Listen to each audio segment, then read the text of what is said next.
Welcome back to the Fenrir Douge De Bordeaux show, and we are continuing our FAQ series here on the Fenrir Douge De Bordeaux show, where we are answering all sorts of questions about the Douge De Bordeaux. Today's question is, can the Douge De Bordeaux be left alone?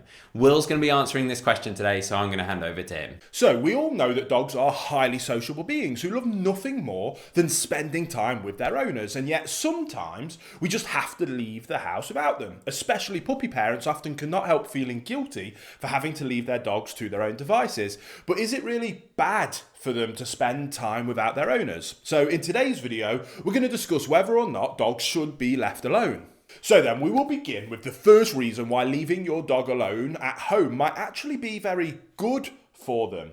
And that is that alone time can build confidence. If you just got a new puppy, you might be tempted to spend all your free time with them. And there is no doubt about it. With their innocent charm, their adorable clumsiness, and their cute cuddly looks, puppies are irresistible. However, if you keep showering them with fuss and affection all the time, you might do them a disservice.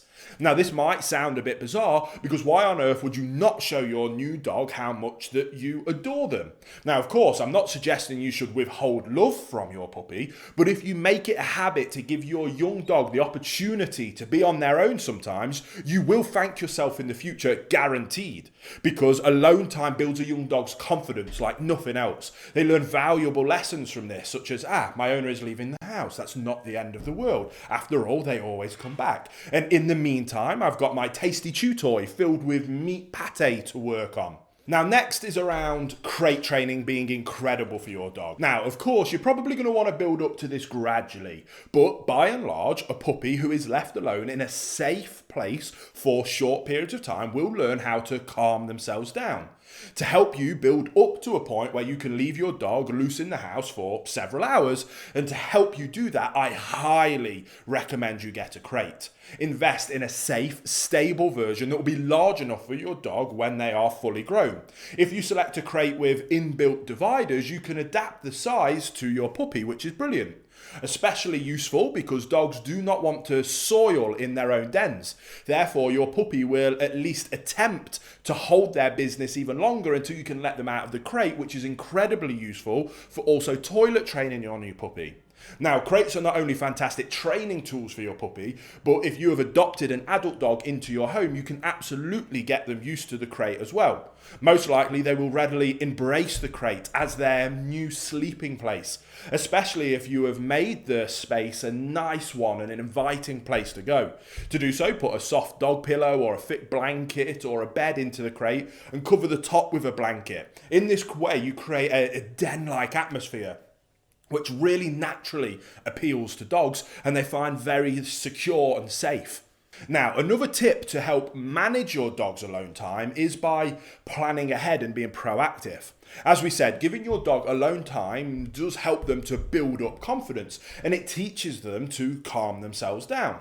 This skill set will serve them well in all future life situations, and ideally you want your dog to develop it as soon as possible.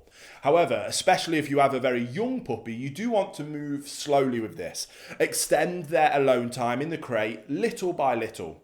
If for any reason you cannot do that and you have to kind of throw them right in at the deep end, right from the very beginning, planning ahead will help you and your dog getting used to time spent away from one another. Hey guys, really quick message. I just wanted to let you know that we have a completely free course called The Principles to the Perfect Puppy. It's where I've boiled down and condensed all of my skill set, experience and knowledge in raising perfect puppies into this mini course. Like I say, it is completely free. If you are interested in checking it out or just want some more information, there'll be a link in the description box below. And if you are interested, I can't wait to speak to you over there as well. Let's say, for example, that you have to leave the house for 8 hours every single day for work. In this case, you could plan in a long weekend right after you bring your puppy home. Ideally, you would take 1 or 2 weeks off from work, if possible, and dedicate this time to your puppy. This will help your dog getting settled in more comfortably, but much more importantly, it will also give you time to bond with them and begin that crate training in a more gradual manner rather than having to chuck them right in at the deep end if you have to go straight back to work. But eventually, you will have to return to your routine, and to avoid making this a traumatic event for your puppy, you can enlist help. For example, you can make arrangements for family members to come over once or twice a day, especially in those early days, to let your puppy out for the toilet, to help on toilet training, and just give them a little bit of interaction. You can keep this routine up at least for the first 2 months, then switch to maybe once a day if you were doing it twice a day, and that helps as the dog is physically able to hold on to their business for longer periods of time. Ideally, these visits will leave the puppy pleasantly tired and content, and after they have received an appropriate dose of exercise and food and physical interaction, they should be more than happy to sleep for the majority of the time they spend back in their crate. If you have no family members or friends who are willing to take over these puppy duties while you're at work, you can hire a dog sitter or take your puppy to a reputable doggy daycare, especially in those early days. So, in my opinion, yes, dogs should be taught how to be left on their own.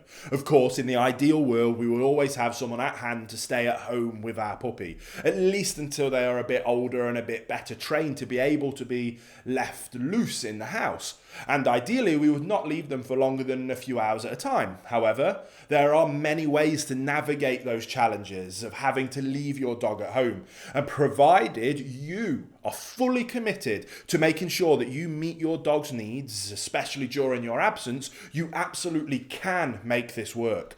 Alone time does not have to be bad for your dog. In fact, it can be an incredible thing. And as their loving owner and leader, you simply want to manage the situation in the best interest of your dog by setting them up for success, by planning ahead and being proactive, as a good, calm, consistent canine leader always does. So as always, guys, be your dog's leader, because leadership is love.